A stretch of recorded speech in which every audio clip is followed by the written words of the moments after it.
Well, hey, good morning, church. This is Pastor Tim from the Shingle House campus. I have today's devotions from our On Your Mark series, and today we're going to be in Mark chapter 9, verses 14 through 29, and we're going to look at dependency on Christ. Let's begin. Verse 14. And when they came back to the disciples, they saw a large crowd around them, and some scribes arguing with them. And immediately, when the entire crowd saw him, they were amazed and began running up to greet him. And he asked them, "What are you discussing with them?" And one of the crowd answered him, "Teacher, I brought you my son, possessed with a spirit which makes him mute. And whenever it seizes him, it dashes him to the ground, and he foams at the mouth and grinds his teeth and stiffens out. And I told your disciples to cast it out, and they could not do it." And he answered them, "O unbelieving generation, how long will I be with you? How long shall I put up with you? Bring him to me." And they brought the boy to him, and when he saw him, immediately the spirit threw him into a convulsion. And falling to the ground, he began rolling about and foaming at the mouth. And he asked his father, "How long has this been happening?" And he said, "From childhood. And it has often thrown him into the fire and into the water to destroy him. But if you can do anything, take pity on us and help us." And Jesus said to him, "If you can, all things are possible to him who believes." Immediately the boy's father cried out and began saying, "I do believe. Help my unbelief." And when Jesus saw a crowd was rapidly gathering, he rebuked the unclean spirit and said to it, "You deaf and dumb spirit, I command you to come out of him and do not enter him again."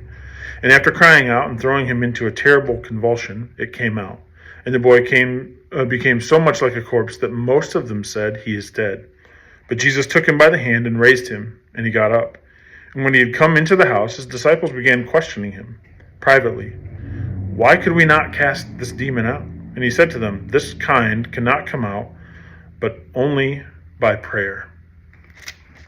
And so we see this passage is right after Jesus' transfiguration.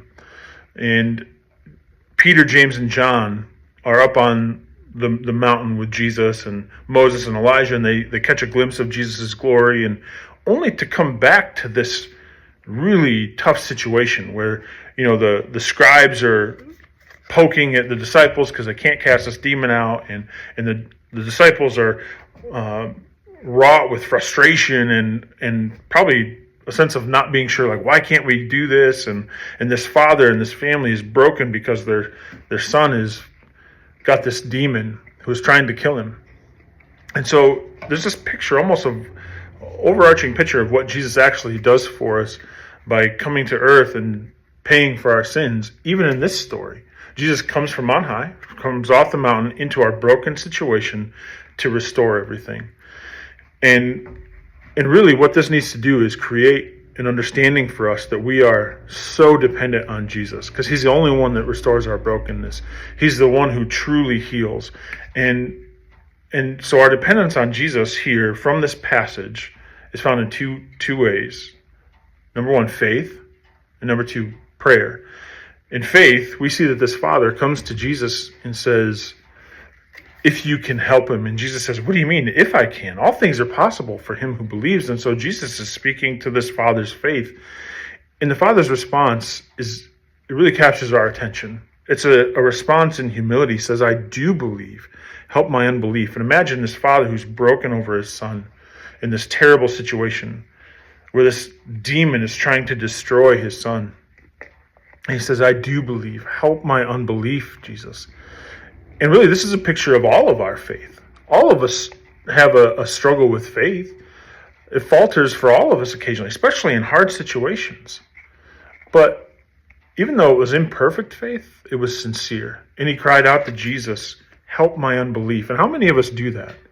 All of us should do it. We should understand our dependency on Jesus for our faith. He is the author and perfecter of it. He is the one who restores our relationship to God the Father. And then the second part is prayer. When Jesus says this kind only comes out through prayer, when the disciples are like, "Why can't we do this?" It only comes out through prayer. So it's mind-blowing to me that the disciples didn't think of prayer before this. It's almost like they became so dependent on how they were doing things, because Jesus, before this Jesus had already given them the authority to cast out demons, and so they were already doing it. And so when Jesus isn't right there with them the whole way, they almost become dependent on how they're doing things. And it's almost like they deviated away from this complete dependence on Jesus. And prayer indicates that. And so they failed to pray over this situation. How is your prayer life? I know sometimes it's a struggle for all of us.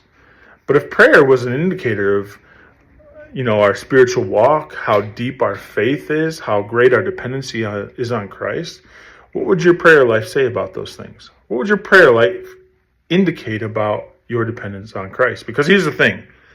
The enemy's coming for us, and it is indicated right here. It says that the enemy wants to steal, kill, and destroy. And that's what he was doing to this little boy, because he hates the image of God. We are the image bearers of God, and he hates that. And he would like to do that to every single one of us. And so it should create for us a great dependency on Jesus, both in faith and in prayer. So church, let that challenge you to increase your faith, to increase your prayer life. Hey, I love you, church. I'm praying for you today. Have a great day.